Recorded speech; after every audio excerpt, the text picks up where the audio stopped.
Hey guys, Nick Rose from Ramblin' Rose Guide Service here, and Todd Lawhan from Illinois Hotspots Guide Service. So we're taking a little bit of a fun night tonight and doing something that we don't usually do. We're going to do a video, and we're going to do a catch, clean, and cook video on some catfish. So we're over here on a city lake here in central Illinois that will remain unnamed, but it's got a great channeled catfish population like most of the city lakes and small lakes in the area. So what we're going to do is we'll walk a little bit through what we're doing here in a little bit, but we're going to get some gear in the water, get to fishing. Let's do it. Let's do it. So we got a pretty simple dragging setup today, which is just a 2-ounce slinky weight, which I really prefer.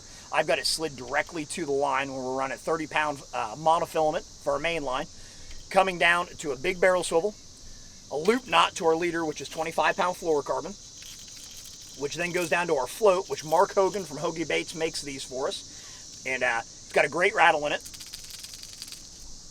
And you're just running this through the eyes and one loop up here. That gives us our distance from the hook. I like to have about a hand in there, down to a 5/0 circle hook. And that's really all this is. And we're just dragging them along right now. We're using a 5-rod spread.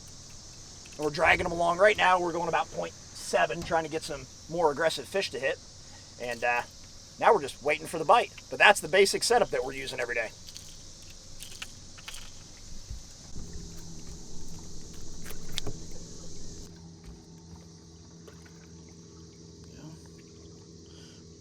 Hook this piece of cut bait up. So we got some cut up thread fin, and I always open them up like this. I do a V cut in them just to let that stomach cavity put out a little bit more scent. Treble hook gets buried in the side, and we're off to the races again. Hey Todd. Yes, sir. What do they say about teaching old dogs new tricks? That you can't. Well, you seem to be picking it up pretty quick, buddy. Got a good teacher. I've been called a lot of things. Good teacher, isn't it usually? So all I'm going to do is just put that in that rod holder, buddy, and let the drag start creeping it out. Okay, it'll pull Yep, it. So yeah, I'll speed the boat up. Okay. And we'll just let her. Oh, Todd, outside rod. Outside rod's getting hit. That's a good board strike. There you go. That was a really good board strike. There we go. Get this rod out of the way. Do our gear shuffle. That looks like a little better fish, don't it? Yeah. Feels like it. Oh, I just popped that board off.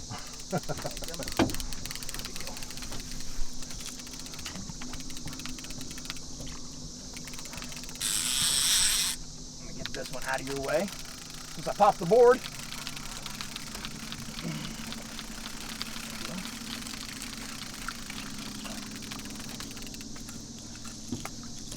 Guess I'll get a net, huh? You need a net on this. Get a net, he says. Get a net. Yeah.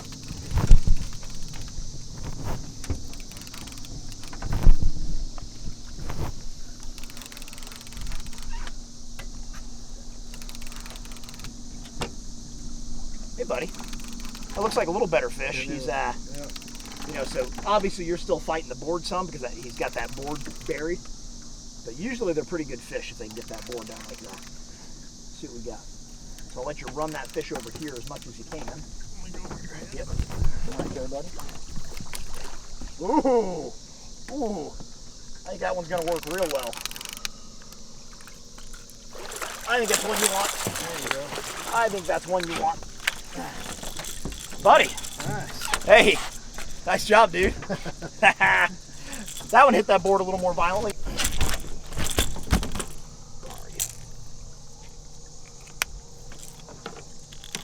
So this one, if you notice, we probably wouldn't have got that fish. He probably would have come back and hit it again, I'm guessing. We probably would have got him with a circle hook because he's big enough.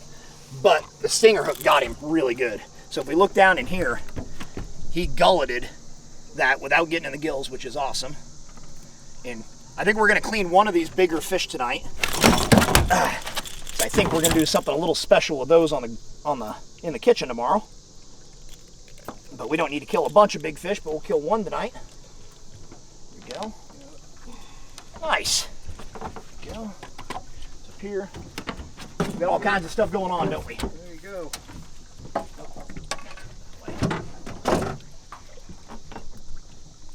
we go. Just put him in the box for later. He goes in the cookie jar.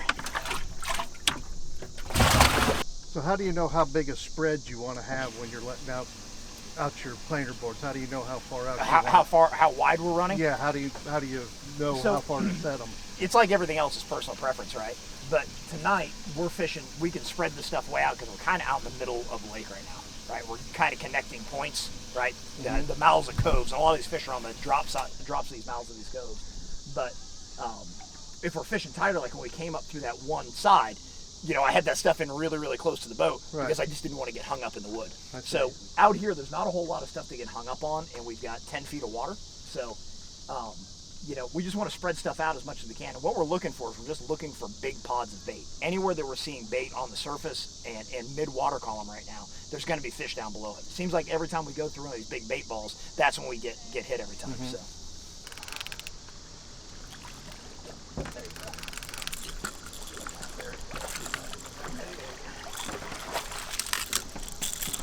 All right, Todd. So you've been raving about this for a year, telling me how awesome this method of cooking channel cats is. That's right. So why don't you walk me through it? You got me excited. Okay. Well, we got the catfish. We got flathead belly meat and some strips of channel cat. Okay. And we just season them up. And this is what I use. Special stuff. Special stuff. So you just put on A generous amount. a generous amount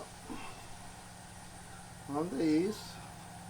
But you could do this with any Creole seasoning, Yeah, anything like that. anything you want. Yes. Okay. Doesn't matter. Just doing one side. I'll do the other side when I put them in the Okay. skillet. A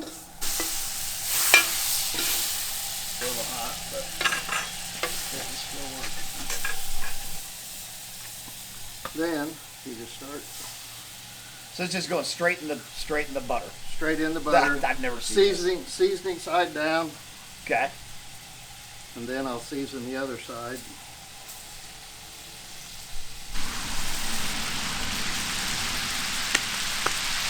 Let that saute in there for a little bit. So this is just the temp you're cooking it at. Yep. Just letting it basically saute it like Sauteing medium it. thing. Yep, sauteing. Get the skillet hot, put the butter in, turn the heat down, let it saute. When they start turning white, then I start flipping them. Okay. And as far as mess and hassle, that's the biggest part of frying fish, right? Yeah, well you This have is a pretty quick and it's skillet full of butter juice is all you got left. in there. nice. And it comes up to temp really quick. Yeah.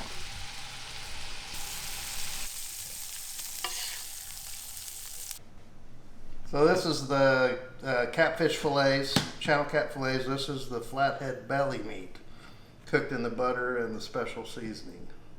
Sauteed. Both of them are sauteed. All right, let's dig into the fillet here.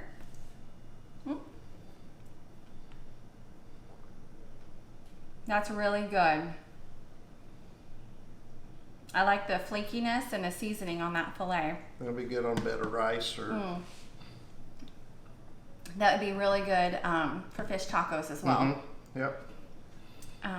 And this is the belly meat. Yeah, from the flathead, which is more of a scallop texture, a little chewier, more like a scallop.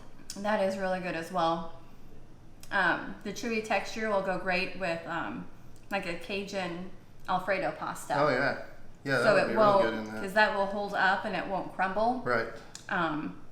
They are both amazing. Yeah. You did a great job. Thank you, Todd. Good deal.